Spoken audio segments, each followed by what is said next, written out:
Hey everybody, we just got some sample psychic rules from Warhammer 40k 8th edition. Psychic rules, these are things that we've been waiting on. Now, what does it do? What's the change? Previously, models in 40k 8th edition would generate dice. They would generate warp charge dice from a pool based on they create a pool based on the number of psychic levels you had in your army. So if you were playing an army that had 14 psychic levels split out amongst a bunch of psychers, you would generate this giant pool of dice, or more, or less, or whatever. But some armies would then not have the ability to really compete in that phase because they didn't, not every codex or whatever could bring that amount of psychic dice to the table. What this has done is, what the new changes propose is that every Psyker will be able to cast the number of psychic powers on his sheet without having to need to generate a pool. There will be a target number for them to hit. That could be the power we have in the example is going to be Smite, and I'll talk about that in a second. But it could be, 5 powers, each with a target number of 5 or 6 or 7 or 8 or more, maybe even less, depending on the power of the Psyker that they were able to cast. This will allow you to when a Psyker is supposed to be super powerful, they could do things like, say for magnets, for example, they could give him 5 or 6 different powers and keep the target numbers low, so he's going to be able to cast more reliably. So with having that target number and having every Psyker be able to actually cast their powers without needing to have dice caddies or just things that generate some obscene amount of dice for that pool, you're going to be able to let people include Psykers in their army and have fun, I think a little bit more fun with that in that phase. So it's been reworked from the ground up. This is their words. So each time you pick a Psyker, you can cast as many spells on their data sheet as their mastery level. Basically, this is a little bit simpler. Every power is going to relate to what their equivalent mastery level is, and you just need to beat the warp charge value. And the more potent the power, the harder it will be to cast.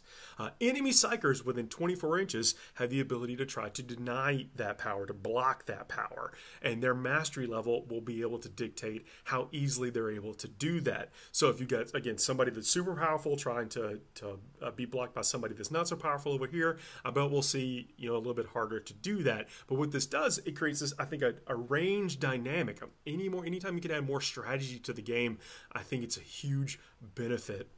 I say Perils of the Warp is still there. I'll have to imagine, though, that since you're trying to beat a target number, that maybe Perils of the Warp is going to be on 12, on D, still 2d6.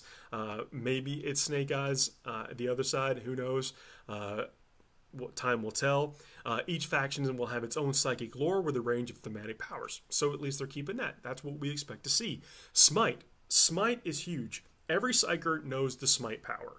The Smite power, we've seen it kind of come through a few different things of incarnations over the years, but now it's an 18-inch range power with a casting value of 5, meaning you'll need a 5 on 2d6, and then the unit suffers D3 mortal wounds. Now, what does mortal wounds do? It's different than it is in Age of Sigmar. Mortal wounds, what they indicate here is that it punches through every save. No matter what your armor value is, no matter how many dice you may end up rolling for your armor save, whether or not you have an invulnerable save, mortal wounds are going to get right through it. This power does D3 mortal wounds, and if you roll a 10 or more, it does D6 mortal wounds. Think about that.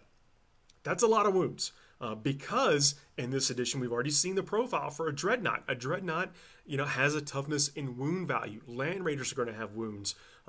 Super Tunas ideally are going to have a scalable number of wounds.